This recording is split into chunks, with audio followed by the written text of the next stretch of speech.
হ্যাঁ থেরাপি করতে গেছিলাম থেরাপি না না থেরাপি করতে এত ভালো লাগবে না একদিনে আমি তো একই জিনিসপত্র দিয়ে বেত্তর হলে আমার বসিয়ে রাখলো তার বেত্তর হয়ে গেলে আমি করলাম আর ও তো আগে ঢুকেছে আরে ও তো আমাদের আগে ঢুকেছে ও আগে কি ঢুকলো যেই একা হুটপটিয়ে আগে আগে ঢুকে গেল তারপরে আরে তো ফোনটা তো তুলবি ফোন করছি ফোন তুলছে না হ্যাঁ ঠিক আছে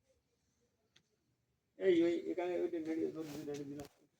হ্যাঁ হ্যাঁ হ্যাঁ হ্যাঁ, এই ভালো হয়েছে বল দেখুন হ্যাঁ হ্যাঁ আর এইখানে বস এইখানে বললাম বলে এখানে বল তখন হ্যাঁ বল হুম হুম এখানে বসে কোথায় যাবো বল তো না না যাওয়ার কোথাও জায়গা নেই বিপদের এরম বিপদ নিয়ে